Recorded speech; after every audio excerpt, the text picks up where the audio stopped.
Hello students, आज की video में हम करेंगे कबीरदास जी की साखियाँ। ये है हमारी 9वीं कक्षा है, उसकी हिंदी की पाठ्य पुस्तक में है। कबीरदास जी की कविता को करने से पहले चलिए हम कबीरदास जी के बारे में कुछ जानते हैं। कबीर के जन्म और मृत्यु के बारे में अनेक किंवदंतियाँ मीन्स होता है अनेक कथाएँ या अनेक बातें प्रचलित है। यानी कोई कब उनका जन्म मानता है तो कोई कब मानता है, यानी एक निश्चित नहीं है कि उनका जन्म क्या हुआ था, ये कि इसी वर्ष में हुआ था, ये इसी सन में हुआ था।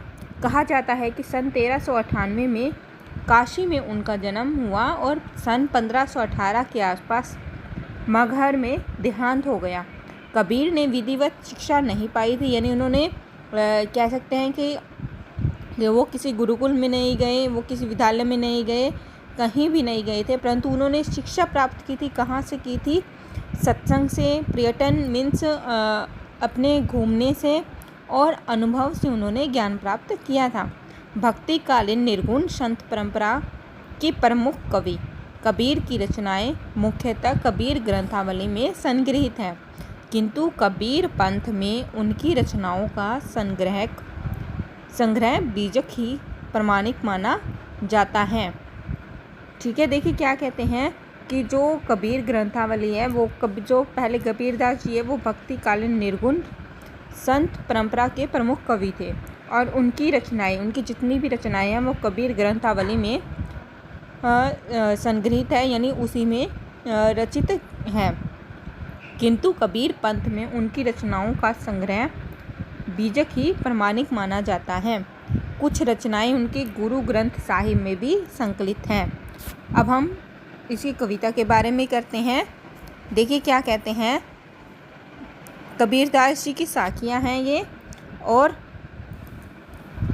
इसमें उन्होंने क्या कहा है, इसमें उन्होंने अपने जो मन, ये यानी एक जो कवि जो होता है उसके मन में जो भी होता है उसके बारे में उन्होंने वर्णन किया है। कि देखिए पहले क्या कहते हैं। मान सरोवर सुभर जल, हंसा केली कराही, मुक्ता फल मुक्ता चुगे, अब उड़ी नहीं जाही। पहले देखिए मान सरोवर तालाब को कहा गया है, सुभर होता है अच्छी तरह से भरा हुआ। हंसा ये पक्षी का नाम होता है, हंस जिसको कहा जाता है। केली होता है क्रीड़ा या खेलना, ठीक है। मुक्ता फल क्या होता है? मुक्ता फल होता है मोती। अब उड़ी क्या होता है? उड़ना। आगे देखिए क्या कहते हैं कि मान सरोवर सुभर जल, हंसा केली कराही, मुक्ता फल मुक्ता चुगे, अब उड़ी अनंत न जाही। क्या कहते हैं कि इस दोहे में कबीरदास जी कहते हैं कि जिस प्रकार तालाब के जल में, जिस प्रकार मानसरोवर क्या होता है? तालाब। जिस प्रकार तालाब के जल में हंस खेलते हैं और खेल का आनंद उठाते हुए मोती चुगते हैं, यानी क्या कहते हैं कि जल से भरे हुए तालाब में हंस क्रीड़ा करते हैं, मीन्स खेलते हैं, और खेलते हुए क्या करते हैं? मोती चुगते हैं और उस स्थान को छोड़कर कहीं और नहीं जाना चाहते। यानी जो हंस जो होते हैं वो अपने ही खेल में इतने पूरी तरह से मग्न हो जाते हैं कि वो उस स्थान को छोड़कर कहीं और नहीं जाना चाहते हैं। उसी प्रकार से जो मनुष्य क्या है, भक्त क्या है, भक्त अपने हृदय रूपी मानसरोवर में, हृदय रूपी जो मनुष्य का जो दिल है या हृदय है उसको क्या कहते हैं कि हृदय रूपी मानसरोवर में क्रीड़ा रूपी साधना, यानी खेल क्या है? साधना को कहा गया है। और भक्ति रूपी मोती, मोती किसको बताया गया है? भक्ति को बताया गया है। भक्ति रूपी मोती चुग रहे हैं, यानी क्या कहते हैं कि जिस प्रकार से जल से भरे हुए तालाब में हंस खेलते हैं और खेल का आनंद उठाते हुए मुक्ता फल क्या था? मोती, ठीक है। क्या कहते हैं कि मुक्ता फल क्या था? मोती था।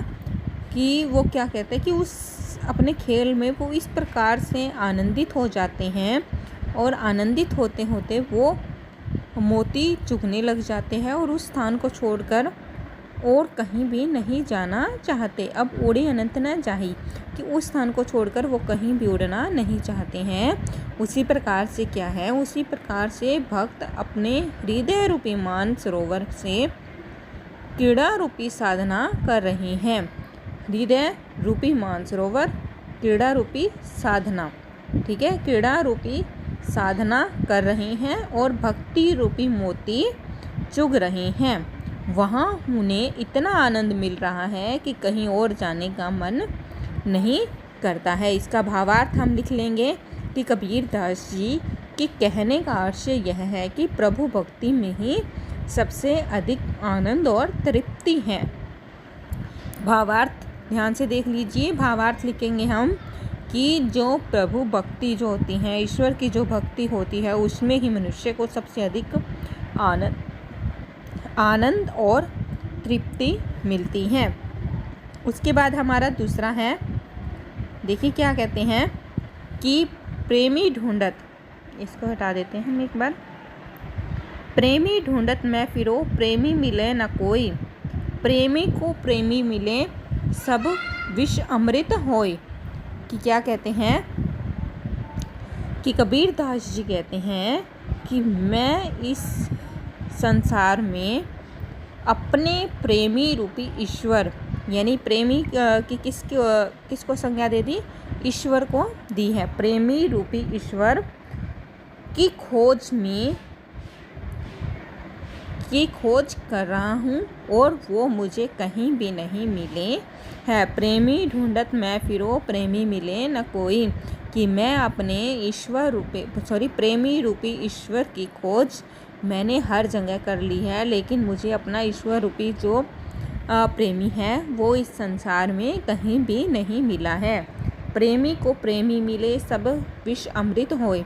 यदि मुझ जैसे ईश्वर भक्त को उसके प्रेमी रूपी ईश्वर मिल जाए तो क्या है, उनके लिए क्या है, मन का जो सारा दुख है, उनका दुख रूपी विष जो है वो सुख के अमृत में बदल जाएगा। क्या कहते हैं कि यदि मुझे मेरे ईश्वर की प्राप्ति हो जाए तो मेरे मन का जितना भी दुख रूपी विष है वो सुख रूपी अमृत में बदल जाएगा। इसके भावार्थ में हम कह सकते हैं कि जो एक भक्त जो है वो अपने भगवान की तलाश में इधर उधर घूम रहा है, लेकिन उसे अभी तक अपने भगवान के दर्शन नहीं हुए हैं। तीसरा देखिए क्या कहते हैं, हस्ती चढ़ी ज्ञान को सहज दुलीचा डारी, स्वान रूप संसार है भूकन दे जख मारी। इसमें देखिए दुलीचा किसको कहा गया है, दुलीचा होता है आसन, हस्ती हाथी को कहा गया है, दुलीचा आसन को कहा गया है, स्वान जो हो वो कुत्ते को कहा गया है, भूकन होता है भोंकना, झकमारी होता है मजबूर होना या वक्त बर्बाद करना। ठीक है, इसमें देखिए क्या कहते हैं कि इसमें कवि कहते हैं, कबीरदास जी कहते हैं कि यह जो ज्ञान को हाथी की उपमा दी है उन्होंने। ठीक है, जो मनुष्य का जो ज्ञान होता है उसको किसकी उपमा दी है, हाथी की उपमा दी है। और जो लोगों की जो प्रतिक्रिया होती है, लोगों के जो कार्य होते हैं उनको किसकी उपमा दे दी, स्वान मीन्स कुत्ते की उपमा दी है। आगे देखिए क्या कहते हैं, हस्ती चढ़ी ज्ञान को सहज दुलीचा डारे। कबीरदास जी कहते हैं कि मनुष्य का जो ज्ञान होता है, मनुष्य का ज्ञान रूपी हाथी पर सहज साधना रूपी आसन बिछाकर सवारी करनी चाहिए। मनुष्य को क्या करना चाहिए, मनुष्य को ज्ञान रूपी हाथी, ध्यान से सुनिए थोड़ा सा पजल करने वाला है, मनुष्य को ज्ञान रूपी हाथी पर सहज साधना रूपी आसन, ज्ञान को किसकी उपमा दे दी, हाथी की, और जो सहज साधना को किसकी दे दी है, आसन। ठीक है, कि मनुष्य को क्या है, ज्ञान रूपी हाथी पर सहज साधना रूपी आसन बिछाकर सवारी करनी चाहिए। स्वान रूप संसार है भूखन दे चक मारी।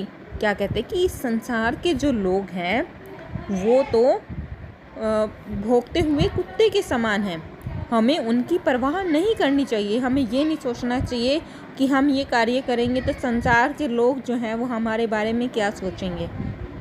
यानी हमें अपने कर्म करते रहना चाहिए।